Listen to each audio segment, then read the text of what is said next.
Listen to these two sentences. Same meaning. Very different feel. I am going to the market. Do you want to come with me? I'm heading to the market. Wanna come? The second one sounds like a real person talking, doesn't it? Today, I'll show you exactly how to get from the first version to the second. Hello everyone. Welcome back to Plain Simple English. You've learned the grammar. You've built your vocabulary. But something still feels a little off when you speak, a little stiff, a little formal, like you're reading from a textbook instead of having a real conversation. You're not alone. This is one of the most common feelings among English learners, and it has nothing to do with your grammar being wrong. It's about the small things, the rhythm, the shortcuts, the little words native speakers use without even thinking. Today we're fixing that with 4 practical techniques. Let's go. If you find this helpful, please subscribe and like. It helps more learners find this channel for free.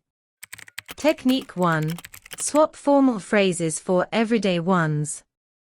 The first thing that makes English sound stiff is using phrases that are technically correct, but too formal for casual conversation. Let's start with greetings. Most learners say, "How are you?" every single time. That's fine, but native speakers mix it up constantly. Instead of "How are you?" try, "How's it going?" "How are things?" "What's up?" Very casual, with close friends. "Hey, you all right?" Common in British English.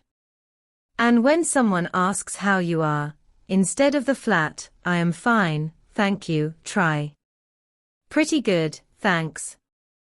"Not bad, not bad." "Can't complain." "Yeah, really good, you."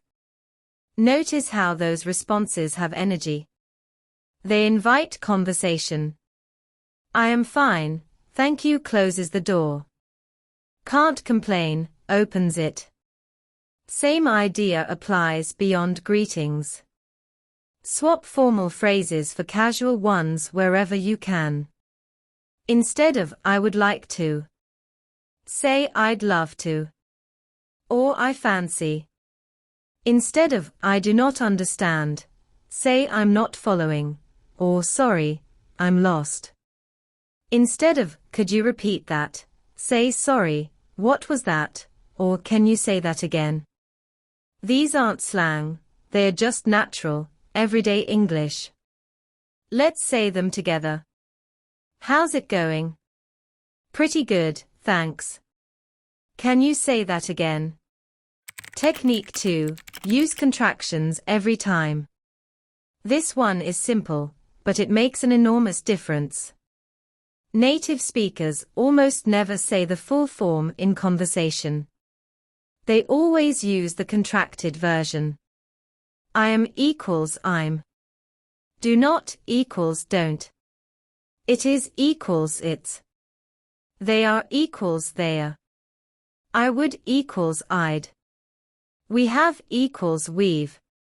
Cannot equals can't. I will equals I'll. In everyday speech, saying, "I am going to the shop" sounds unnatural. "I'm going to the shop" is how people actually talk. Here's a quick exercise. Repeat these with contractions. I don't know, honestly. It's not what I expected. We've been waiting for ages. I'll figure it out. Contractions are not lazy English. They are natural English. Using them makes you sound fluent, relaxed, and confident. Technique 3. Add natural fillers, but use them wisely. Fillers are the small words and sounds that native speakers use to think, pause, or transition. They are not meaningless. They signal to the listener that you're still speaking and just gathering your thoughts. Common fillers in English. Well, used to introduce a thought or opinion. You know, used when you think the listener will understand. Actually, used when adding something surprising or correcting yourself. I mean, used to clarify or rephrase. To be honest, used to share a genuine opinion. Kind of or sort of, used to soften a statement. Examples in real sentences. Well, I think it depends on the situation. It's kind of hard to explain, you know. I mean, I liked it, but it wasn't amazing. To be honest, I wasn't expecting that. Actually, that's a really good point. Important, use fillers in moderation. 1 or 2 per conversation is natural. Every other sentence is distracting. The goal is to sound relaxed, not unsure. Practice saying these out loud until they feel comfortable and not forced. Technique 4. Speak in chunks, not long sentences. This is the most overlooked technique, and one of the most powerful. Native speakers don't speak in long, grammatically perfect sentences. They speak in small chunks with natural pauses. Compare these. Stiff. I went to the supermarket yesterday, and I bought some vegetables and some bread, and I also picked up milk, because we had run out. Natural. So I went to the supermarket yesterday, picked up some vegetables, bread, and milk, because we'd completely run out. Same information. But the second version breathes. It has pauses. It sounds like a real person telling a story. A few tips for chunking. Pause after key information, let it land before moving on. Use a rising tone for questions. Really? Are you sure? Use a falling tone for statements. That's exactly it. Makes sense. Drop your voice slightly at the end of a point. It signals you've finished that thought. Record yourself for 30 seconds talking about your day. Then listen back. Do you pause? Do you breathe? Or does it all rush out in one long stream? Here's your challenge. Record yourself for 1 minute, talk about anything. Your morning, your plans, something you watched recently. Then listen back and count.